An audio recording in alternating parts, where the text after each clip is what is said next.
জ্যান্ত একটা বকরির চামড়া খুললে যেই কষ্ট, একটা বেনামাজি গুনাহগারের জান কবজের সময় তার চেয়েও বেশি কষ্ট। ওরে আল্লাহর বান্দারা, রসুলের চোখে পানি। ও আয়েশা, কিয়ামতের দিন কেউ কারো পরিচয় দিবে না। মায়ার নবী বলেন, হাসরের মাঠ এতটাই কঠিন, সূর্যের গরম, জাহান্নামের আগুনের গরম। ওই সময় কেউ কারো দিকে তাকাবার সুযোগ হবে না, সবাই কান্না আর কান্না। নবীদের গুনাহ নাই, তারাও শুধু কাঁদবে। আমি কান্না করে বারবার বলবো, আমার উম্মত, আমার গুনাহগার উম্মত। নবী কাঁদবেন আর বলবেন, আল্লাহ জাহান্নামে ফিরাও, জাহান্নাম ফিরাও। আমার একটা উম্মত যেন জাহান্নামে গ্রাস করতে না পারে, জাহান্নামকে ফিরাও। ফেরেশতারা শিকল দিয়ে ফিরাইতে পারে না। তখন আমার মায়ার নবীর কান্না দেখিয়া আমার মাওলার রাগ ঠান্ডা হয়ে যাবে। মাওলা ডাক দিয়ে বলবে, আমার মায়ার নবী, আপনার কান্না আমি সহ্য করতে পারি না, আপনি মাথা উঠান, আপনি কি চান আমি এখন দিয়ে দিব।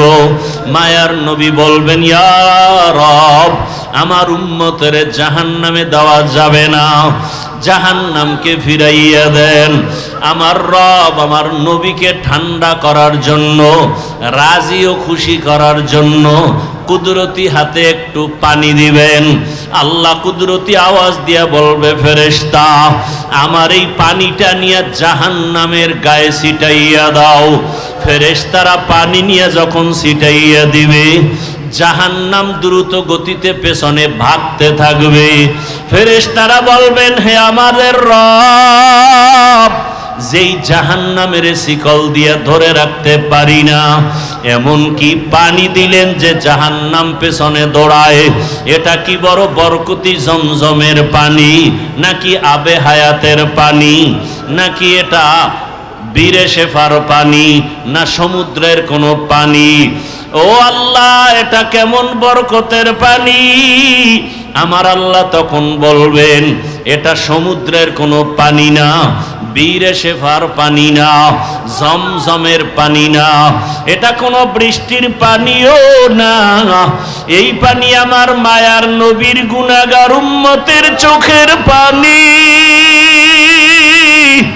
দুনিয়াতে আমার মায়ার নবীর উম্মতেরা মাঝে মাঝে গুনার কারণে একা একা বসে কান্না করত।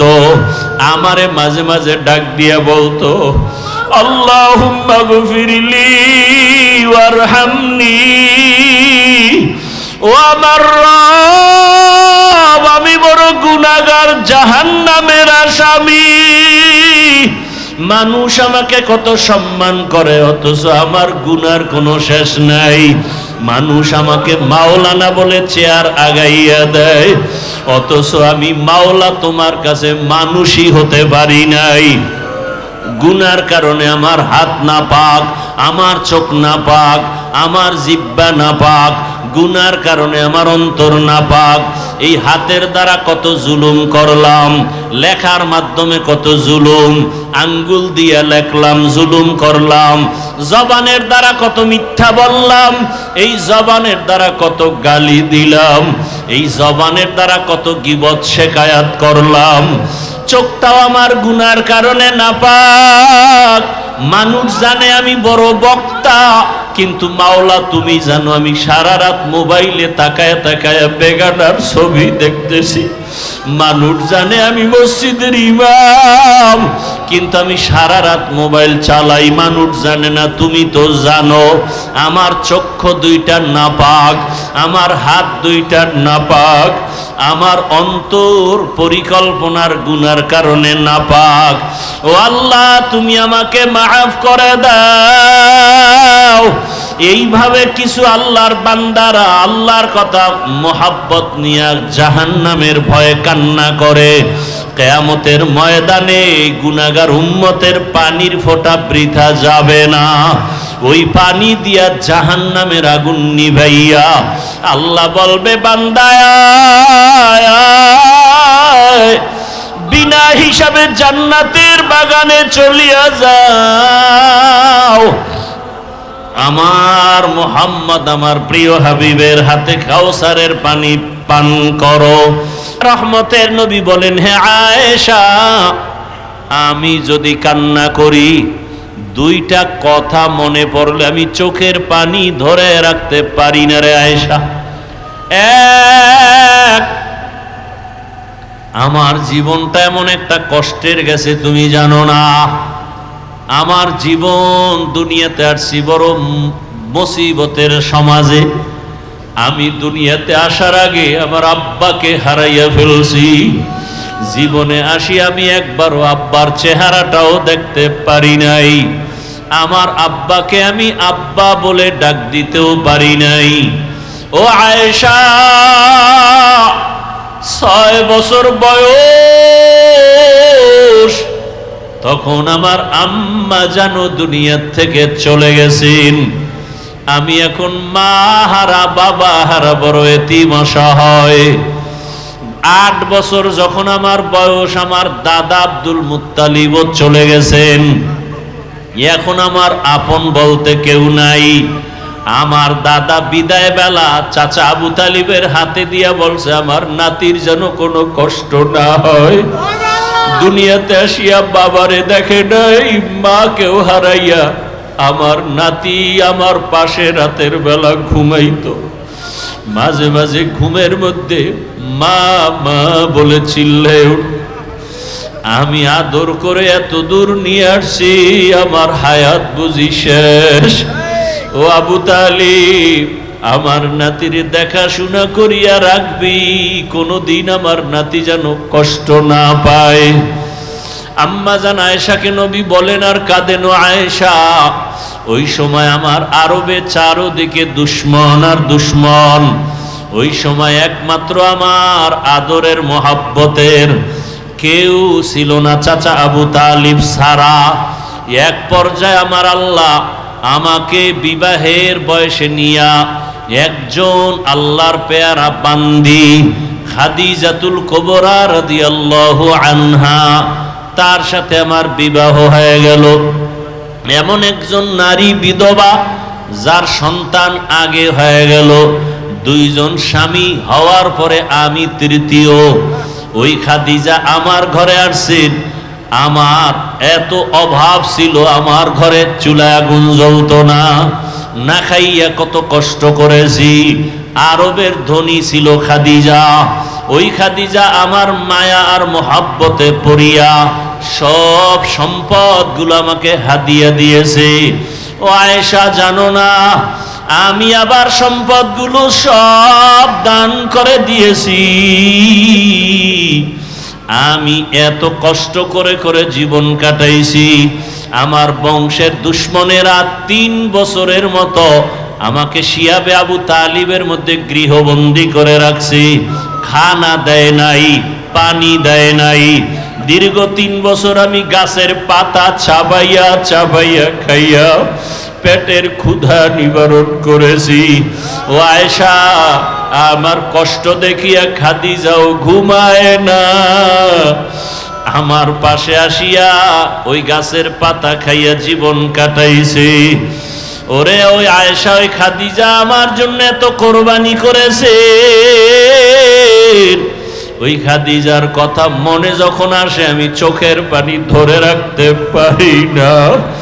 ওই খাদিজা যদি বেঁচে থাকতো মনে হয় জানো আমি আর বিবাহই করতাম না। ঠিকই, খাদিজা যতদিন বেঁচে ছিল আমি আর বিবাহ করি নাই। আল্লাহ যদি হাসানা দিয়েই দেন আমার জীবনটা হবে ধন্য। আমি মরিয়া গেলেও থাকবো অমর। হাটহাজারীর হুজুর মরিয়াও অমর, জুনায়েদ বাবুনগরী মরিয়াও অমর, শাইখুল হাদিস রহমাতুল্লাহ আলাইহি মরিয়াও অমর। মুফতি আমিনী রহমাতুল্লাহ আলাইহি মরণের পরেও তারা অমর, মানে কি বুঝেন? মরার পরেও জিন্দা। মানুষের অন্তরে প্রশংসা না বদনাম? সরমনাইল সৈয়দ ফজলুল করিম ইন্তেকালের পরেও অমর, সবার অন্তরের মধ্যে মায়া মোহাব্বত। কথা ঠিক নেই? উজানির হযরতেরা দুনিয়া থেকে চলে গেছেন, কিন্তু মানুষের অন্তরে আছে, ঠিক নেই? এরে নবীর উম্মতের দল। আল্লাহ বলেন বছরে গণনার আকারে মাস হবে 12টা, কিয়ামত পর্যন্ত কোন বছর 11 মাসেও হবে না, 13 মাসেও হবে না। কত মাস? এবং মাসগুলোর নামও রেখেছেন আল্লাহ। এই 12 মাসের মধ্যে 4 মাস আল্লাহ বলেন দামি। আল্লাহ কয় আমার যে এই সিদ্ধান্তটা আমি লৌহে মাহফুজে লিখে ফেলেছি। কোন দিন? আসমান জমিন সৃষ্টি যেদিন করেছি সেদিন। তাহলে বছরে মাস হবে কতটা? এর মধ্যে কত মাস অন্য মাসের তুলনায় দামি? আল্লাহ যে সিদ্ধান্তটা লিখছেন কোথায়? লৌহে মাহফুজের মধ্যে, আরশে আজিমে। কোন দিন লিখছেন? আসমান জমিন। এই 4 মাসের মধ্যে 1 মাস একটু দূরে আর 3 মাস লাগাতার। 1 মাস যেটা আলাদা, এটা হলো শাবানের আগের মাস রজব, রমাজানের আগের মাসের আগে রজব, শাবান, রমাজান। হ্যাঁ, আর হলো 3 মাস একসাথে লাগানো। হজের মাস, হজের আগের মাস, হজের পরের মাস, জিকদা, জুলহিজ্জা, মুহররম, এই 3 মাস। নামগুলো আবার বলছি, প্রশ্ন করব। রজব, জিকদা, জুলহিজ্জা, মুহররম, এই 4 মাসের মধ্যে রবিউল আউয়ালের সিরিয়াল কত দেখছেন নি? খবর নাই? রজব, জিকদা, জুলহিজ্জা, মুহররম, 4 মাসের মধ্যে রবিউল আউয়ালের নাম কত সিরিয়ালে? নাই। তার মানে দাম নাই। বলেন, বুঝেন, কথা বুঝার চেষ্টা করেন, জবাব কম দিবেন, বুঝবেন আগে। যত কথা কম বলবেন তত ভালো। কথা বলার কিছু জায়গা আছে, সেখানে বলবেন। জিগাইলে বলবেন, না জিগাইলে চুপ করে শুনবেন, বুঝার চেষ্টা করবেন। রবিউল আউয়ালের দাম আছে। সবের থেকে তো রমাজানের দাম বেশি। এই 4 মাসের মধ্যে রমাজানের নামও আছে? নাই। এ বিষয়ে ভিন্ন আলোচনা রোজার সময় করছি। তো রবিউল আউয়ালের নাম নাই মানে কি দাম নাই? অবশ্যই আছে। আর ওই 4 মাস যে দামি, সেটার প্রেক্ষাপট কি? মূলত রসুল তো আসছেন বেঈমানদের সমাজে, আর বেঈমানদের তো কোনো ধর্ম নাই। বেঈমানের কোনো ধর্ম নাই, মনে যা চায় তাই চলে, তাই করে। তারা উল্টাপাল্টা করত, যখন তখন ঝগড়া, কলহ, দ্বন্দ্ব, যুদ্ধ, বিগ্রহ। আল্লাহর কাছে মুহররম দামি, হজের মাস দামি, হজের আগের মাস দামি।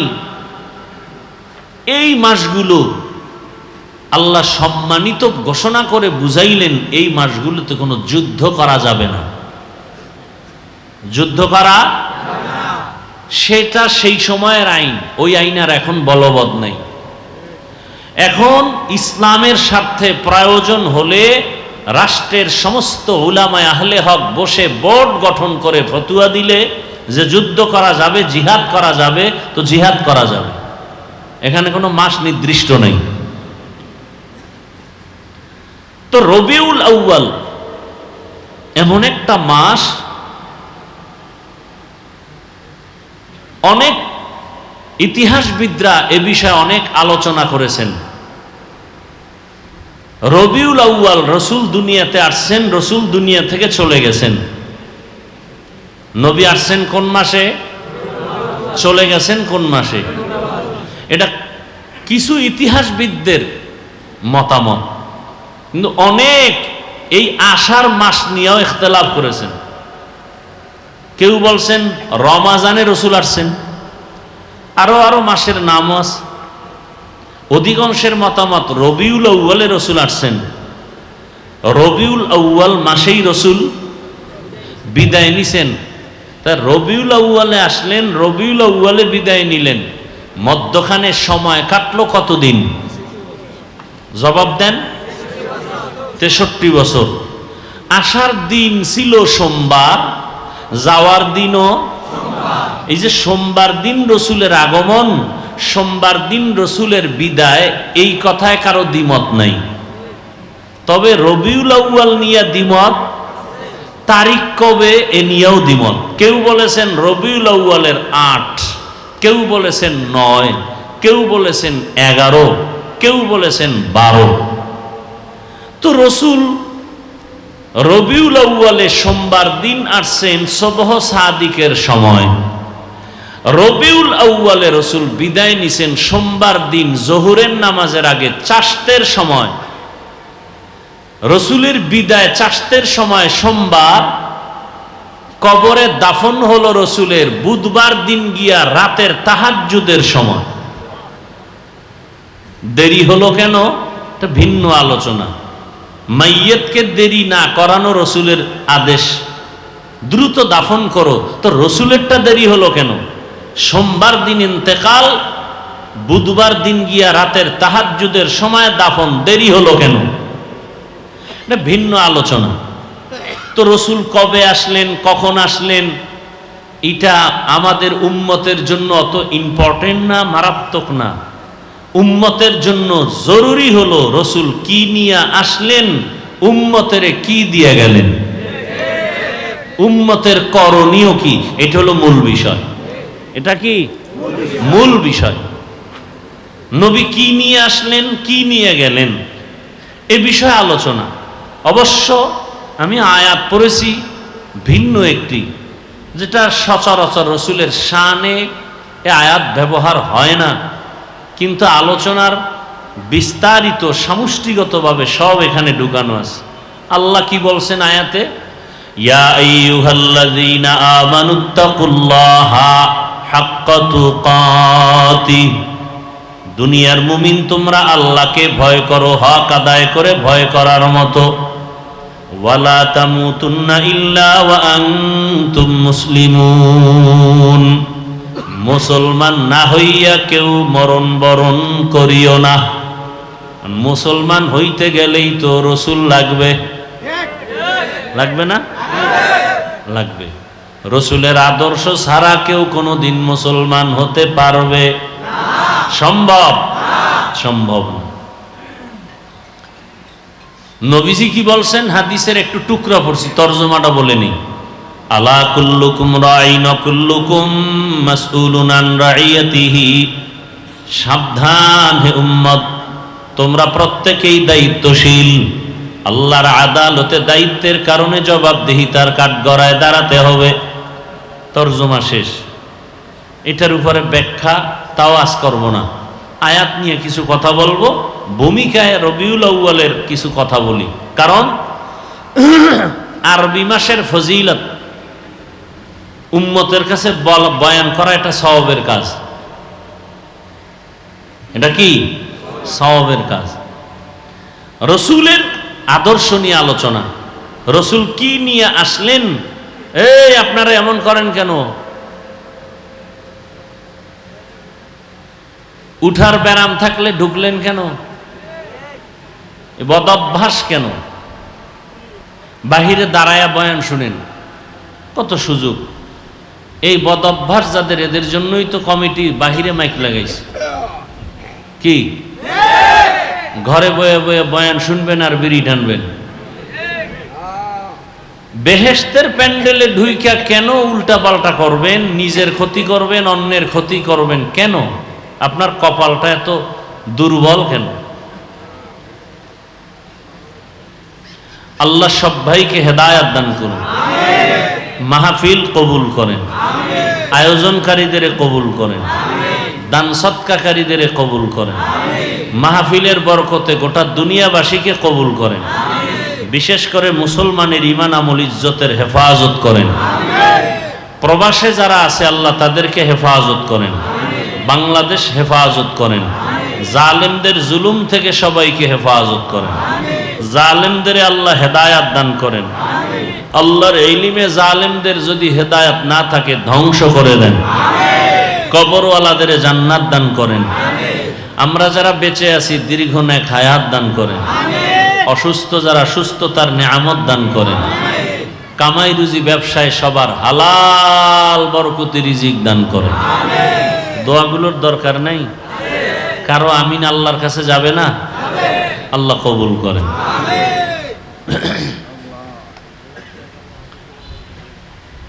বেশি বেশি দোয়া করা উচিত।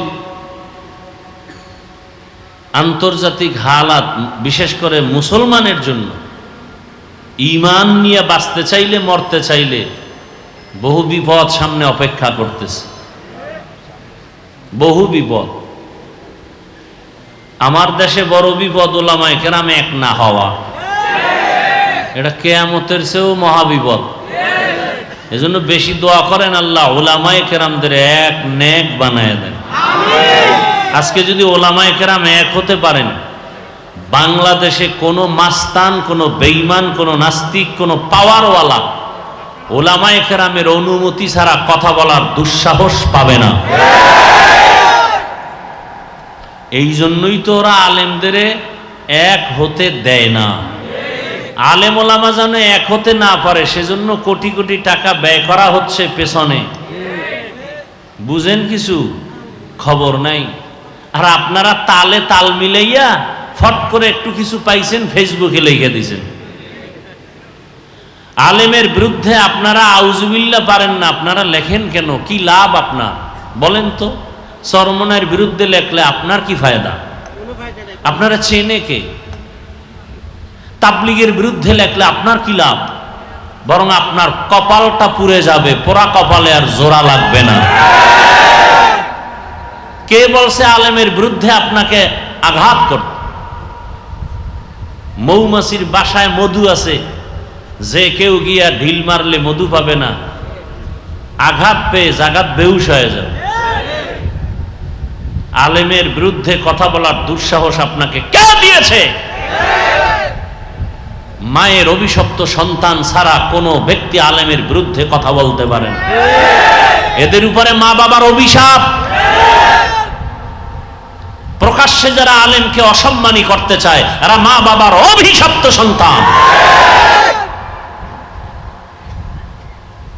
কোন সন্তান মা বাবার আদরের সন্তান না।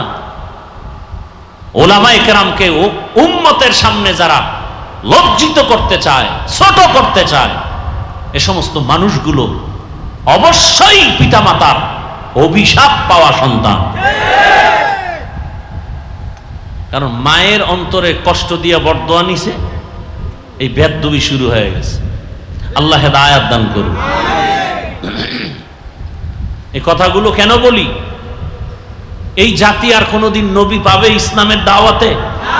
সাহাবায়ে কেরাম আসবেন, আবু হানিফা আসবেন, ইমাম বুখারী আসবেন, তো উম্মত তো জান্নাতের পথ পাবে কোথায়? ওলামায়ে কেরাম থেকে। এরা আরবি কোরআনও বুঝে না, হাদিসও বুঝে না। কিতাব পড়তে যাইয়া মানুষ বিভ্রান্ত হচ্ছে বিভিন্ন ভাবে। আরবি কিতাব পড়লেও বিভ্রান্ত। এজন্য আল্লাহ শুধু মানুষকে হেদায়েতের জন্য কিতাব দেন নাই, হেদায়েতের জন্য কিতাব বুঝাইয়া দেওয়ার মতো আল্লাহ নিজে সিলেকশন করে প্রিয় বান্দা তৈরি করেছেন। শুধু কিতাব পড়লে হবে না, কিতাব পড়ানেওয়ালা যারা মুরব্বী এদের অনুসরণও রাখতে হবে। না হয় কিতাব পড়ে বেলাইন হয়ে যাবে অনেক, গেছে অনেকে। আল্লাহ হেদায়েত দান করুন।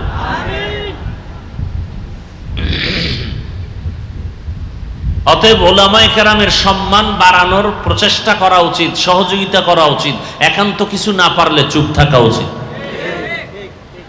আলেমের ব্যাপারে বিরুদ্ধে কোনো কথা বলবো না, কলম ধরবো না, মন্তব্য করব। আল্লাহ আমাকেও মাফ করে দেন, আপনাদেরও মাফ করে দেন। তো রসুল রবিউল আউয়ালে কি নিয়ে আসলেন? গোটা জগতের মানুষের হেদায়েতের জন্য সুন্দর আদর্শ নিয়ে আসছেন। কি নিয়ে আসছেন বলেন? কি নিয়ে আসছেন? আদর্শ। বিদায় বেলা রসুল দুই জিনিস উম্মতকে দিয়ে চলে গেছেন। কয় জিনিস? এক হলো কোরআন, দ্বিতীয় হলো রসুলের সুন্নাহ, আদর্শ। নবী চ্যালেঞ্জও দিয়ে গেছেন, এই দুই জিনিস যারা ধরে রাখবে কিয়ামত পর্যন্ত এদের সম্মানও যাবে না, ইমানও। আজকে দেখেন ঝামেলা ঝামেলা ঝামেলা, গোটা দেশে ঝামেলা, ব্যবসা প্রতিষ্ঠানে প্রত্যেকটা সেক্টরে ঝামেলা, কিন্তু যার কাছে রসুলের আদর্শ আছে তার কোনো পেরেশানি নেই। করোনায়ও ছিল না, স্কুল কলেজ ভার্সিটি চাকরি ফ্যাক্টরি সব বন্ধ, কোরআনের একটা ফ্যাক্টরি বন্ধ হয়েছিল? কোন আলেম না খায় মারা গেছে? ভিক্ষা করেছে? করেনি। আল্লাহ দেখায় দিলেন চোখের সামনে, কত লাশ আলেম ওলামারা হুজুরেরা কাঁধে নিয়ে করোনার জড়িত লাশগুলো দাফন করছেন। কোন হুজুর করোনায় মারা গেছে? আর কি দেখবেন চোখে বলেন? এরপরও কি হুজুরেরা আপনাদের থেকে কোটি কোটি টাকা চায়? সরকারি বেসরকারি চাকরি করে 8 ঘন্টা ডিউটি, মাসে নিম্নে বেতন 20,000, এরপর হারাম খায়, সুদ খায়, ঘুষ খায়, বেতন মারে। কথা বলেন না কেন? আর একজন ইমাম সাহেব ডিউটি করে 8 ঘন্টা, কি মসজিদে ইমামতি ডিউটি 8 ঘন্টা? কয় ঘন্টা বলেন না কেন? বেতন কত?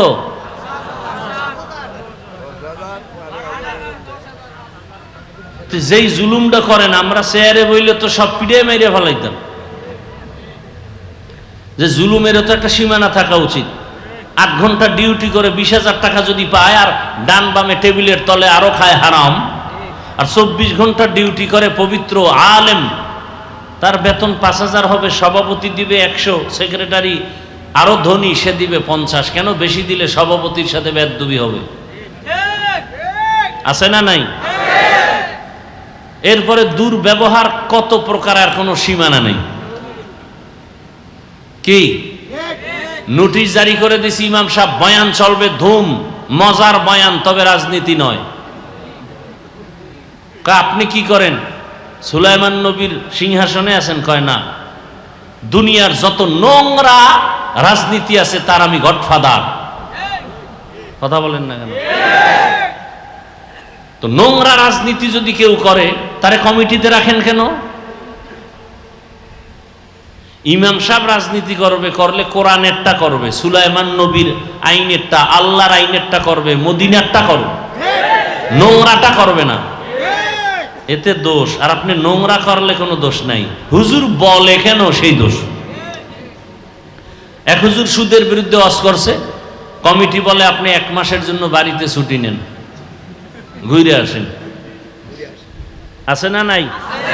কারণ শিয়ালের হাতে মুরগি দিলে যা হয়, সুদখোর ঘুষখোর বেনামাজির হাতে মাদ্রাসা মসজিদের চাবি দিলে তো তাই হবে। সুদ খাওয়া হালাল না হারাম? ঘুষ খাওয়া হালাল না হারাম? কেমন হারাম? পায়খানার চেয়ে একটু ভালো। হ্যাঁ, আল্লাহ বলেন দুনিয়াতে আমার দুশ্মন আছে অনেক, তার মধ্যে বড় 2 দল দুশ্মন। বড় দুশ্মন কয় দল? এক দল যারা সুদের সাথে আছে, কোরআনের আয়াত। আর এক দল আমার বড় দুশ্মন, যাদের সাথে আমি আল্লাহ নিজে যুদ্ধ করব। এবার বুঝেন তো আল্লাহ কতটা রাগ হইয়া বলে আল্লাহ নিজে যুদ্ধ করবেন।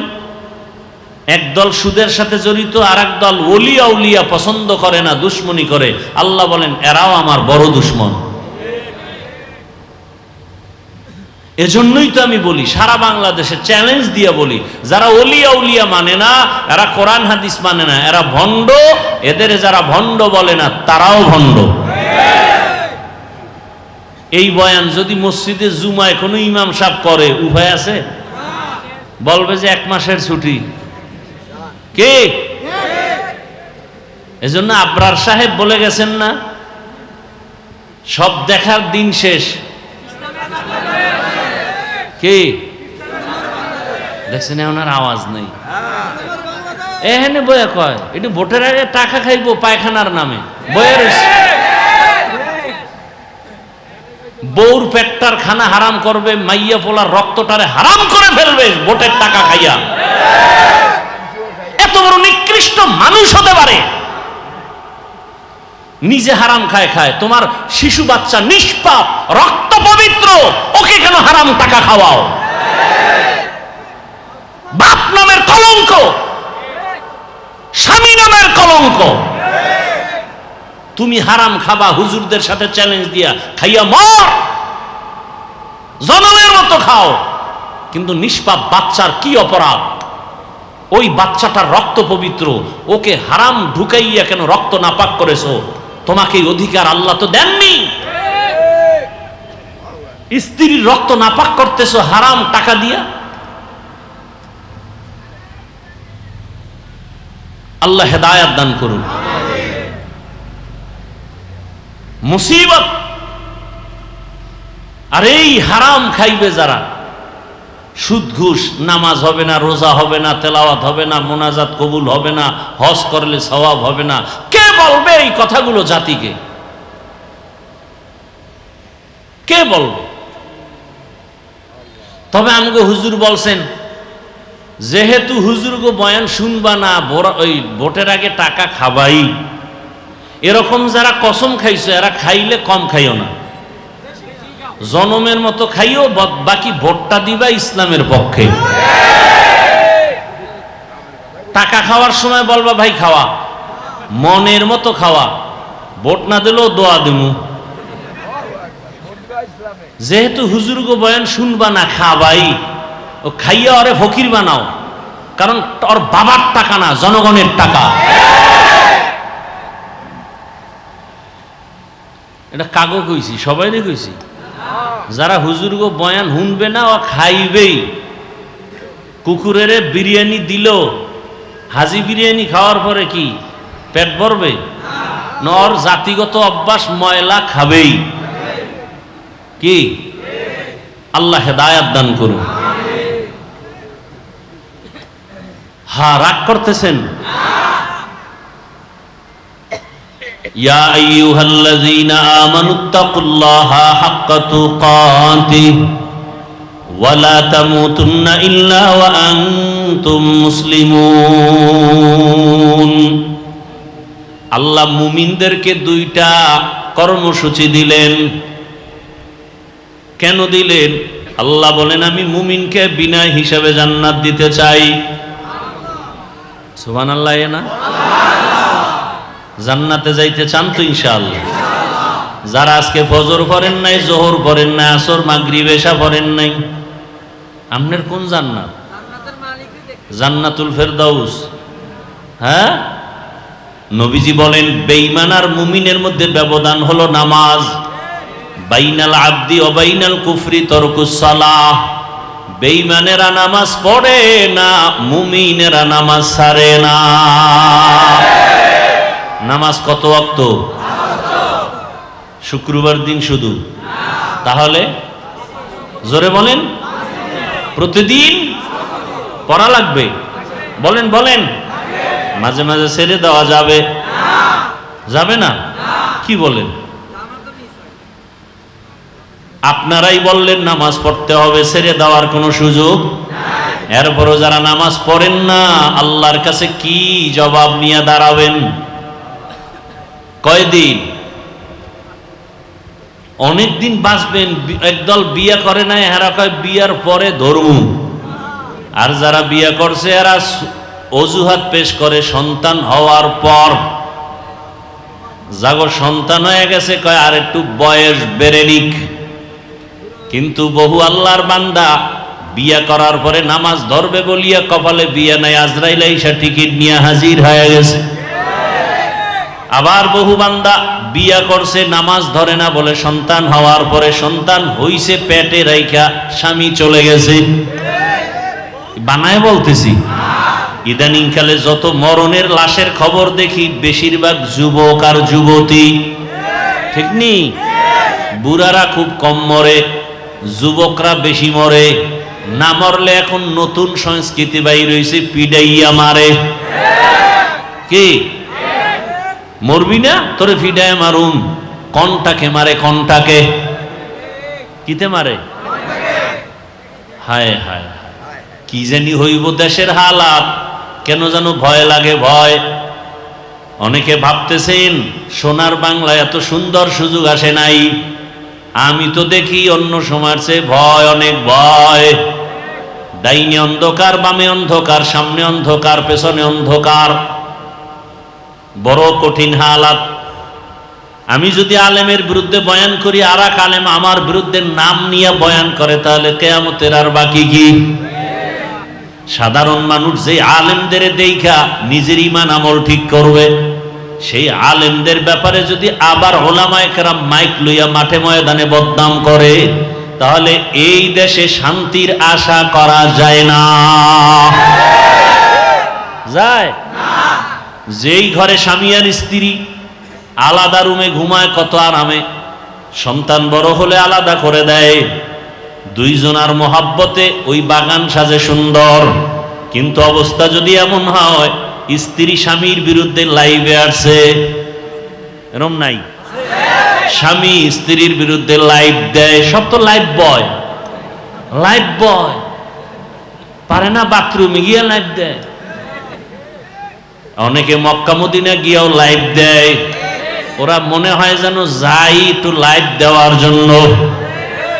ফেরাউনের বাথরুমের সামনে গিয়ে আমি ফেরাউনের বাথরুমের সামনে ভিতরে গিয়ে লাইভ দুমু খারাইও সব।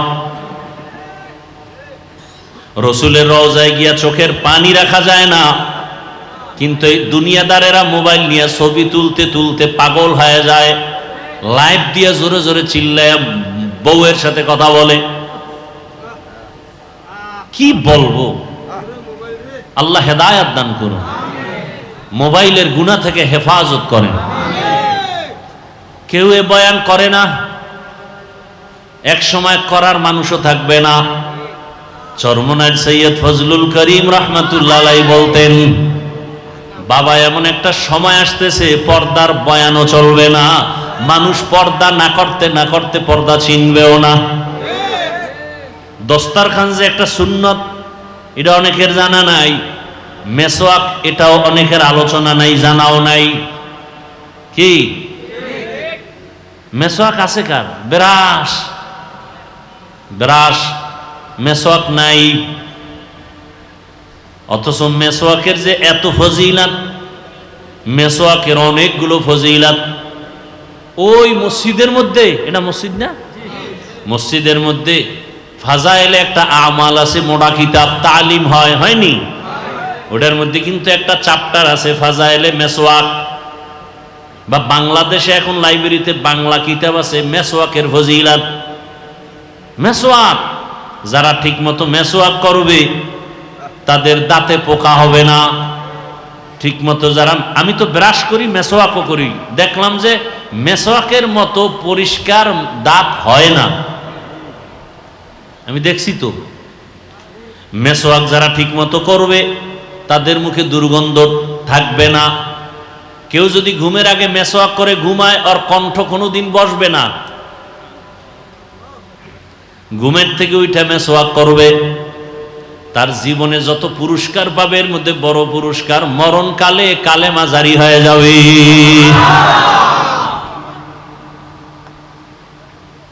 আজকে একটা শুরুতে আমল দিছিলাম, মনে আছে? কি কি? আরে আর একটা বাস্তব হাতের আমল দিছি না? কি আর একটা আমল লন? এখন যেটা বললাম করবেননি? এখন কইবেন কোথায় পাবো খেজুর গাছ? হ্যাঁ, এখন দোকানে মেসওয়াক বেচে না? বেচে। মেসওয়াক কিনেন, মেসওয়াক করেন। আরে ভাই, শরীরেরও ফায়দা, আল্লাহর রসুলও খুশি হবেন। আল্লাহ সবাইকে তৌফিক দান করেন। হায় হায় হায়, আল্লাহ পাক রব্বুল আলামিন মুমিনদের দুইটা কর্মসূচি দান করেছেন। আল্লাহ সবাইকে জান্নাত দিতে চান, মনে আছে কথা? আপনারাও জান্নাতে যেতে চাননি? কথা বলেন, হিসাব দিয়া না হিসাব ছাড়া? বুঝা কইন কিন্তু। অনেকে আবার পাওয়ার আল্লাহ আছে না, সমস্যা কি? খোদার লগে হিসাব দিয়ে বুঝপাড়া কইরা তারপরে জান্নাতে যাও। যারা হিসাবের কাঠগড়ায় দাঁড়াইবা, আল্লাহর কসম জাহান্নাম ছাড়া উপায় হবে না।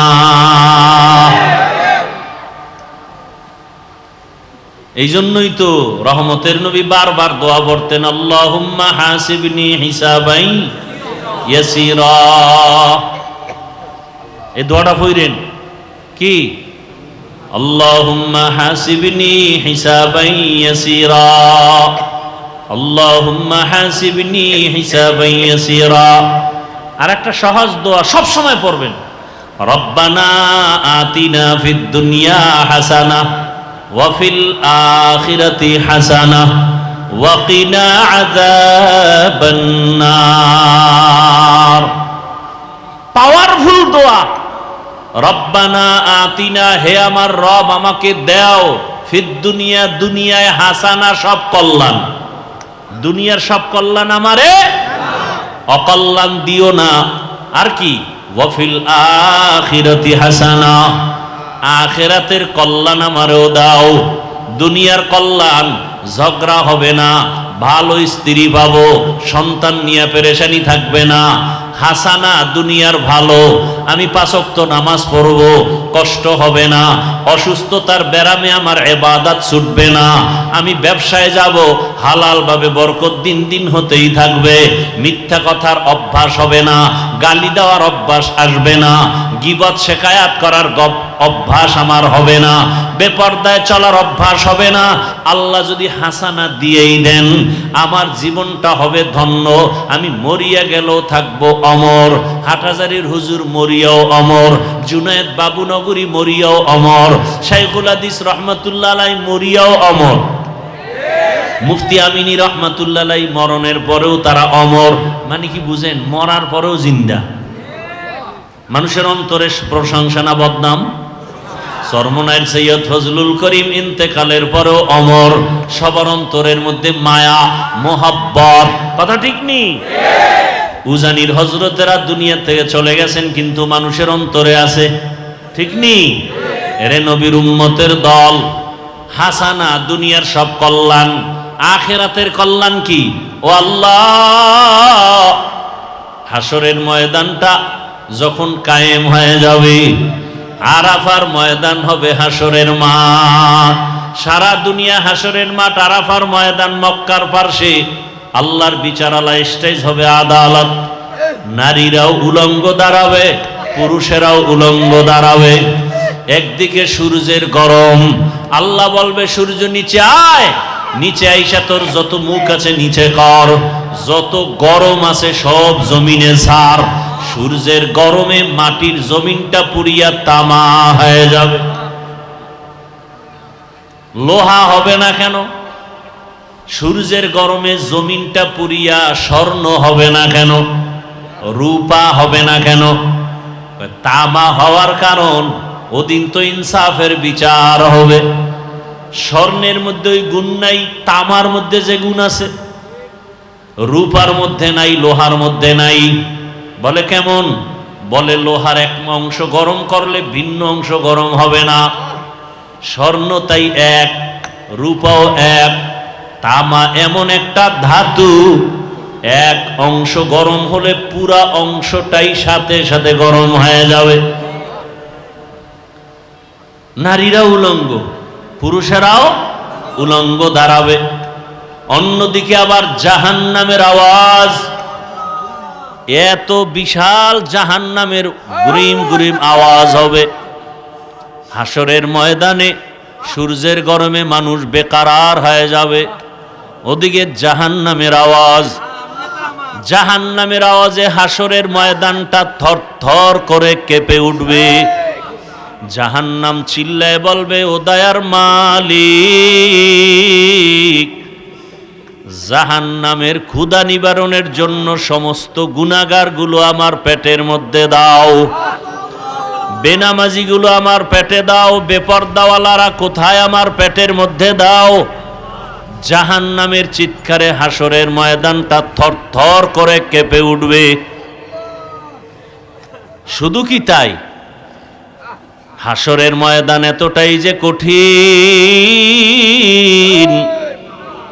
রহমতের নবী চোখের পানি ছেড়ে কান্নায় বিভোর হয়ে গেলেন। এরে নবীর উম্মত, আম্মাজান আয়েশা রাদিয়াল্লাহু আনহা, রাসূলের আদরের স্ত্রী, উম্মাহাতুল মুমিনিন, আম্মাজান বলেন, আমি একদিন তাকাইয়া দেখি আমার হুজরার মধ্যে রহমতের নবী গুনগুন করে কান্না করতেছেন। মাঝে মাঝে দেখতাম রসুল আমার হুজরায় বসে মাঝে মাঝে কান্না করেন, চোখের পানি ছেড়ে কাঁদেন, গুনগুন করে রহমতের নবী কান্না করেন। আমি আয়েশা বড় ভয় পেয়ে যাইতাম, মনে হয় যেন আমি আয়েশা কোনো বেয়াদবি করে ফেলেছি। রহমতের নবীর সাথে যদি কেউ বেয়াদবি করে তার জাহান্নাম ছাড়া উপায় নাই। আম্মাজান আয়েশা রসুলের কাছে যাইতেন আর মায়া লাগায় আস্তে করে বলতেন, রহমতের নবী, আপনি চোখের পানি ছেড়ে গুনগুন করে কাঁদেন কেন? আমি আয়েশার উপর আপনি কি রাগ করেছেন? আমার কোনো বেয়াদবির কারণে কি আপনি বেজার হয়ে গেছেন? আম্মাজানের কথা শুনিয়া রহমতের নবী বলতেন, ও আয়েশা, আমার সাথে তোমার বেয়াদবি হবে কেন? আমি তো তোমার উপরে অনেক খুশি। আম্মাজান জবাবে বলতেন, ইয়া রাসূলুল্লাহ, আমার বয়স অনেক কম, 6 বছর বয়সে আপনার সাথে আমার বিবাহের বন্ধন হলো, 9 বছর বয়সে আমি আপনার ঘরে আসছি। নবী, আমার বয়স অনেক কম, না জানি আমার এই অল্প বয়সে অজান্তে কোনো ভুল হয়ে যায়, আপনার সাথে বেয়াদবি হয়ে যায়, আর বেয়াদবি যদি হইয়াই যায় আমার জিন্দেগি বরবাদ হয়ে যাবে। আপনি কান্না করলে আমি বড় ভয় পাই। আম্মাজানের কথা শুনিয়া রহমতের নবী বলেন, হে আয়েশা, আমি যদি কান্না করি, 2টা কথা মনে পড়লে আমি চোখের পানি ধরে রাখতে পারি না রে আয়েশা। এক, আমার জীবনটা এমন একটা কষ্টের গেছে তুমি জানো না। আমার জীবন, দুনিয়াতে আসছি বড় মুসিবতের সমাজে। আমি দুনিয়াতে আসার আগে আমার আব্বাকে হারাইয়া ফেলছি। জীবনে আসি আমি একবারও আব্বার চেহারাটাও দেখতে পারি নাই। আমার আব্বাকে আমি আব্বা বলে ডাক দিতেও পারি নাই। ও আয়েশা, 6 বছর বয়স, তখন আমার আম্মা জানো দুনিয়ার থেকে চলে গেছেন। আমি এখন মা হারা, বাবা হারা, বড় এতিম অসহায়। 8 বছর যখন আমার বয়স, আমার দাদা আব্দুল মুত্তালিব চলে গেছেন। এখন আমার আপন বলতে কেউ নাই। আমার দাদা বিদায় বেলা চাচা আবু তালিবের হাতে দিয়া বলছে, আমার নাতির যেন কোনো কষ্ট না হয়।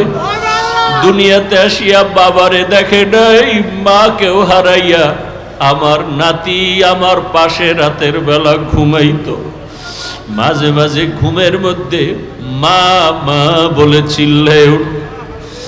আমি আদর করে এত দূর নিয়ে আসছি, আমার হায়াত বুঝি শেষ। ও আবু তালিব, আমার নাতির দেখাশোনা করিয়া রাখবি, কোনদিন আমার নাতি যেন কষ্ট না পায়। আম্মাজান আয়েশাকে নবী বলেন আর কাঁদেন, আয়েশা, ওই সময় আমার আরবে চারদিকে দুশ্মন আর দুশ্মন। ওই সময় একমাত্র আমার আদরের মোহাব্বতের কেউ ছিল না, চাচা আবু তালিব ছাড়া। এক পর্যায়ে আমার আল্লাহ আমাকে বিবাহের বয়সে নিয়া একজন আল্লাহর পেয়ারা বান্দি খাদিজাতুল কুবরা রাদিয়াল্লাহু আনহা, তার সাথে আমার বিবাহ হয়ে গেল। এমন একজন নারী বিধবা যার সন্তান আগে হয়ে গেল। 2 জন স্বামী হওয়ার পরে আমি তৃতীয়। ওই খাদিজা আমার ঘরে আসছেন। আমার এত অভাব ছিল, আমার ঘরে চুলায় আগুন জ্বলতো না, না খাইয়া কত কষ্ট করেছি। আরবের ধনী ছিল খাদিজা। ওই খাদিজা আমার মায়া আর মোহাব্বতে পড়িয়া সব সম্পদগুলো আমাকে হাদিয়া দিয়েছে। ও আয়েশা, জানো না আমি আবার সম্পদগুলো সব দান করে দিয়েছি। আমি এত কষ্ট করে করে জীবন কাটাইছি, আমার বংশের দুশ্মনেরা 3 বছরের মতো আমাকে শিয়াবে আবু তালিবের মধ্যে গৃহবন্দী করে রাখছি। খানা দেয় নাই, পানি দেয় নাই।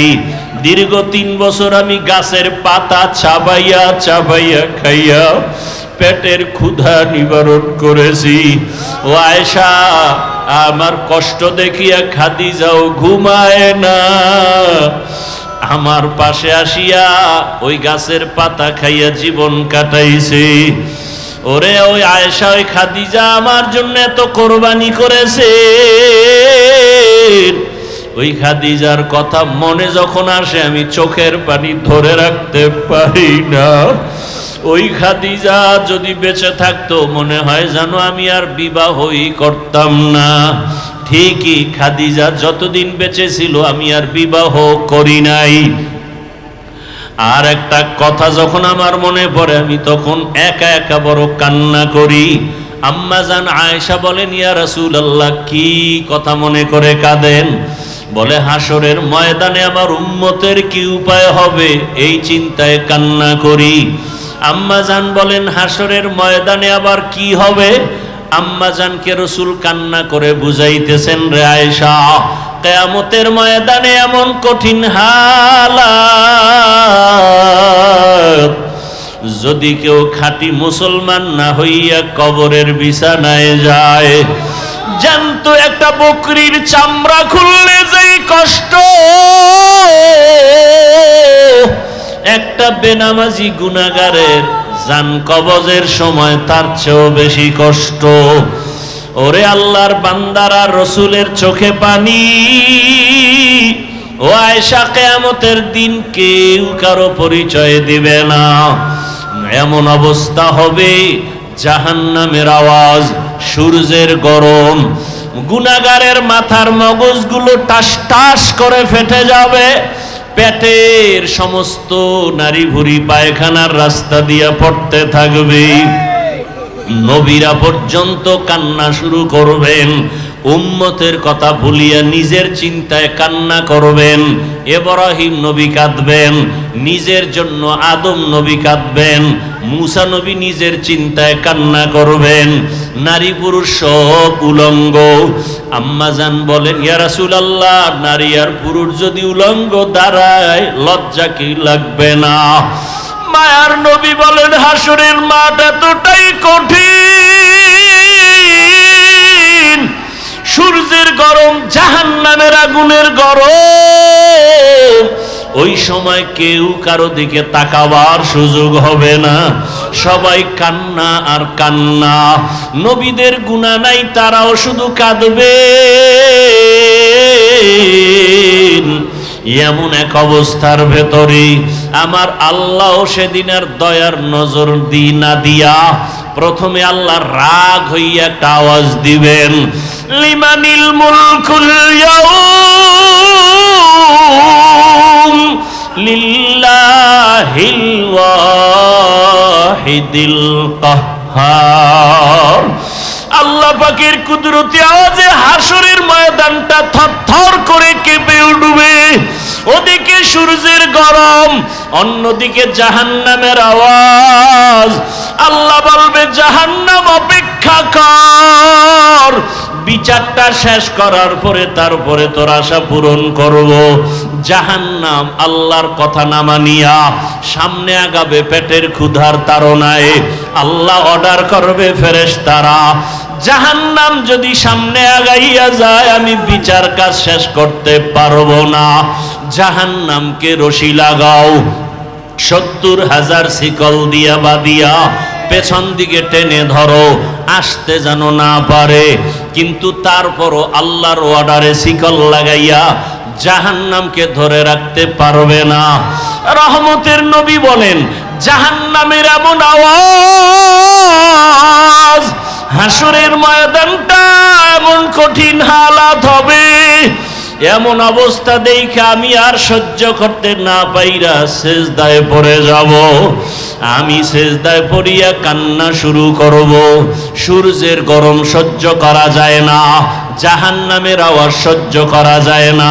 ওদিকে আমার আল্লাহ বড় রাগান্বিত আওয়াজ দিছেন, ও দুনিয়ার টাকাওয়ালা ক্ষমতাওয়ালারা, বাহাদুরি করছো, দেখাও তোমার আজ বাহাদুরি কেমন।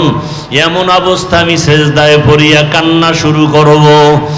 ঈসা নবী কাঁদছেন নিজের জন্য, মুসা নবী কাঁদবেন নিজের চিন্তায়। আমি কান্না করিয়া রবের সামনে একবারও আমার কথা বলবো না। আমি কান্না করে বারবার বলবো, আমার উম্মত, আমার গুনাহগার উম্মত। নবী কাঁদবেন আর বলবেন, আল্লাহ জাহান্নামে ফিরাও, জাহান্নাম ফিরাও, আমার একটা উম্মত যেন জাহান্নামে গ্রাস করতে না পারে, জাহান্নামকে ফিরাও। ফেরেশতারা শিকল দিয়ে ফিরাইতে পারে না। তখন আমার মায়ার নবীর কান্না দেখিয়া আমার মাওলার রাগ ঠান্ডা হয়ে যাবে। মাওলা ডাক দিয়ে বলবে, আমার মায়ার নবী, আপনার কান্না আমি সহ্য করতে পারি না, আপনি মাথা উঠান, আপনি কি চান আমি এখন দিয়া দিব। মায়ার নবী বলবেন, ইয়া রব, আমার উম্মতের জাহান্নামে দেওয়া যাবে না, জাহান্নামকে ফিরাইয়া দেন। আমার রব আমার নবীকে ঠান্ডা করার জন্য, রাজি ও খুশি করার জন্য কুদরতি হাতে একটু পানি দিবেন। আল্লাহ কুদরতি আওয়াজ দিয়া বলবে, ফেরেশতা, আমার এই পানিটা নিয়ে জাহান্নামের গায়ে ছিটাইয়া দাও। ফেরেশতারা পানি নিয়ে যখন ছিটাইয়া দিবে, জাহান্নাম দ্রুত গতিতে পেছনে ভাগতে থাকবে। ফেরেশতারা বলবেন, হে আমাদের রব, যেই জাহান্নামের শিকল দিয়ে ধরে রাখতে পারি না, এমন কি পানি দিলেন যে জাহান্নাম পেছনে দৌড়ায়। এটা কি বড় বরকতি জমজমের পানি, নাকি আবে হায়াতের পানি, নাকি এটা বীরে শেফার পানি, না সমুদ্রের কোনো পানি? ও আল্লাহ, এটা কেমন বরকতের পানি? আমার আল্লাহ তখন বলবেন, এটা সমুদ্রের কোনো পানি না, বীরে শেফার পানি না, জমজমের পানি না, এটা কোনো বৃষ্টির পানিও না। এই পানি আমার মায়ার নবীর গুনাহগার উম্মতের চোখের পানি। দুনিয়াতে আমার মায়ার নবীর উম্মতেরা মাঝে মাঝে গুনার কারণে একা একা বসে কান্না করত। আমারে মাঝে মাঝে ডাক দিয়া বলতো, আল্লাহুম্মা গফিরলি ওয়ারহামনি। ও আমার রব, আমি বড় গুনাহগার, জাহান্নামের আসামি। মানুষ আমাকে কত সম্মান করে, অথচ আমার গুনার কোনো শেষ নাই। মানুষ আমাকে মাওলানা বলে চেয়ার আগাইয়া দেয়, অথচ আমি মাওলা তোমার কাছে মানুষই হতে পারি নাই। গুনার কারণে আমার হাত না পাক, আমার চোখ না পাক, আমার জিহ্বা না পাক, গুনার কারণে আমার অন্তর না পাক। এই হাতের দ্বারা কত জুলুম করলাম, লেখার মাধ্যমে কত জুলুম, আঙ্গুল দিয়ে লেখলাম, জুলুম করলাম। জবানের দ্বারা কত মিথ্যা বললাম, এই জবানের দ্বারা কত গালি দিলাম, এই জবানের দ্বারা কত গীবত শেকায়াত করলাম। চোখটাও আমার গুনার কারণে নাপাক। মানুষ জানে আমি বড় বক্তা, কিন্তু মাওলা তুমি জানো আমি সারা রাত মোবাইলে তাকায় তাকায় বেগানার ছবি দেখতেছি। মানুষ জানে আমি মসজিদের ইমাম, কিন্তু আমি সারা রাত মোবাইল চালাই। মানুষ জানে না, তুমি তো জানো আমার চক্ষু দুইটা নাপাক, আমার হাত দুইটা নাপাক, আমার অন্তর পরিকল্পনার গুনার কারণে নাপাক। ও আল্লাহ, তুমি আমাকে মাফ করে দাও। এইভাবে কিছু আল্লাহর বান্দারা আল্লাহর কথা মোহাব্বত নিয়ে জাহান্নামের ভয়ে কান্না করে। কিয়ামতের ময়দানে গুনাহগার উম্মতের পানির ফোঁটা বৃথা যাবে না। ওই পানি দিয়া জাহান্নামের আগুন নিভাইয়া আল্লাহ বলবে বান্দা বিনা হিসাবে জান্নাতের বাগানে চলিয়া যাও, আমার মুহাম্মদ আমার প্রিয় হাবিবের হাতে কাউসারের পানি পান করো। ও আল্লাহর বান্দারা যারা গুনাহ করিয়া তওবার নিয়ত করিয়া কবরে যেতে পারলো তার কপাল ভালো। আর যারা এখনো নামাজ পড়তে পারে না, অন্য নামাজ পড়ে তাও পছন্দ করে না, নিজেও পর্দা করে না, অন্যে পর্দা করে তাও পছন্দ করে না, নিজেও হালাল খায় না, অন্যে হালাল খায় তাও পছন্দ করে না, নিজেও পাগড়ি পরে না, অন্যে পাগড়ি পরে তাও পছন্দ করে না। ওরে আল্লাহর বান্দারা, দুনিয়ার সূর্য থেকে কত কঠিন হবে হাসরের মাঠের গরম, দুনিয়ার আগুনের থেকে জাহান্নামের আগুনের গরম আরো ভয়ঙ্কর। দুনিয়ার গরম সহ্য করা যায় না, আখেরাতে জাহান্নামের আগুন কেমন করে সহ্য করবা? মশার কামড় সহ্য করা যায় না, ওই কবরে সাপের কামড় কেমনে সহ্য করবা? দুনিয়াতে বেতের বাড়ি সহ্য করা যায় না, গুনাহগার হইয়া কবরে গেলে মাটির চাপ কেমন করে সহ্য করবা? মায়ার নবী বলেন, আয়েশা, হাসরের ময়দানের কথা যখন মনে পড়ে আমার উম্মতের চিন্তা আমার চোখে পানি আসে, ধরে রাখতে পারি না। ও আর নবীর আশেক উম্মতের দল, যেই উম্মতের জন্য মায়ার নবী কান্না করেছেন, ওই নবীর আদর্শের মালা কেন গলায় লাগাও না? জীবনে তো দাড়ি কম কাটো নাই, নামাজ তো কম সারো নাই রে বাবা, মনে চাইছে বেপরদায় চলবা, দুনিয়ার মনের আশা মিটাইয়া চলছো, মনে চাইছে গান শুনবা, মনের আশা পুরাইয়া গান শুনছো, মনে চাইছে পার্কে পার্কে ঘুরবা, জীবনটা পার্কে পার্কে কাটাইলা, মনে চাইছে গীবত করবা, কারো বাধা মানো নাই, গীবত করে কাটাইছো, মনে চাইছে কাউকে ইজ্জত নষ্ট করবা, করে ফেলেছো, মনে চাইছে চুরি করবা, ডাকাতি করবা, মানুষকে বেইজ্জতি করবা, করেছো, মনে চাইছে শিক্ষকের সাথে বেয়াদবি করবা, করেছো, আমি আল্লাহ কিছু বলি নাই, মনে চাইছে মা বাবার সাথে বেয়াদবি করবা, করেছো, আমি আল্লাহ ধরি নাই, মনে চাইছে আলেমের বিরুদ্ধে কিছু বলবা, বলেছো, আমি আল্লাহ ধরি নাই, বরং আমি আল্লাহ বারবার ডাকি তওবার দরজা দিয়া, লা তাকনাতু মির রাহমাতিল্লাহ, এরে বান্দা তোরে আদর করে আমি বানাইছি, আয় যত গুনাহ করেছো তওবার দরজায় ফিরিয়ে আয়, আমার কাছে তওবা কর। যদি তওবা না করিয়া কোন দিকে দৌড় দাও, জাহান্নামের আগুন সহ্য করতে পারবি না রে গোলাম, এখনো সময় আছে, তওবা কর। ও আমার যুবক বাবারা, বৃদ্ধ বাবাজি, পর্দার আড়ালের মা বোনেরা, জীবনে তো বেপর্দায় কম চললেন না, বন্ধু বান্ধবী নিয়ে তো আড্ডা কম দিলেন না, স্বামীর টাকা গুনার কাজে ব্যয় তো কম করলেন না, মোবাইলে কত বাজে সময় নষ্ট করলেন। এখন অনুরোধ করি তওবা করেন, মনে মনে আমার আল্লাহকে ডাকেন, হে আল্লাহ, জীবনে বহু গুনাহ করেছি, তওবা করতে চাই, আর নামাজ ছাড়বো না, আর দাড়ি কাটবো না, বেপরদায় চলবো না, গীবত শিকায়াত করব না, মিথ্যা বলবো না, গালি দিব না, মা বাবার দোয়া নিয়ে চলবো, শিক্ষকের দোয়া নিয়ে, উলামায়ে কেরামের পরামর্শ নিয়ে, নবীজির আদর্শ মেনে চলবো। তওবা করার মতো যদি অন্তর তৈরি হয়, দুই ফোঁটা চোখের পানি ছেড়ে আমার মাওলাকে ডাক দাও। কান্না যদি না আসে, ডানে বামে তাকায় দেখো কার চোখে পানি। ওরে কান্নাওয়ালার দোয়া মাওলা খালি ফিরাবেন না, যাদের চোখে পানি আছে তাদের কাছে হাতটা বাড়াইয়া দোয়া চাও। ও বাবারা, যারা এখানে এতিম, জীবনে আব্বা বলে ডাক দিতে পারবা না, অনেকে মা হারা অসহায়, মা বলে ডাক দিতে পারবা না, ওই মা বাবার কথা স্মরণ করে চোখের পানি ছেড়ে তওবা করো। আর যার বাবা বেঁচে আছে, থাকলে হাতটা বাড়াইয়া দোয়া নাও। বাবারে যদি বলো, বাবা জীবনে গুনাহ কম করি নাই, বেয়াদবি করেছি, দয়া করে মাফ করে দাও। বাবায় যদি নেক নজরে তাকায় তোমার কপাল খুলে যাবে।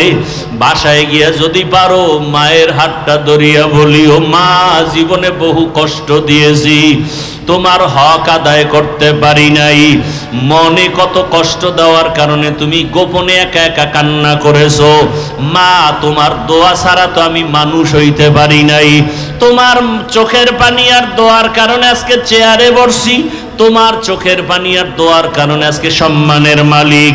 মা অনেক অন্যায় করেছি, তুমি আজকে আমার মাথায় হাত দিয়া দোয়া করে দাও।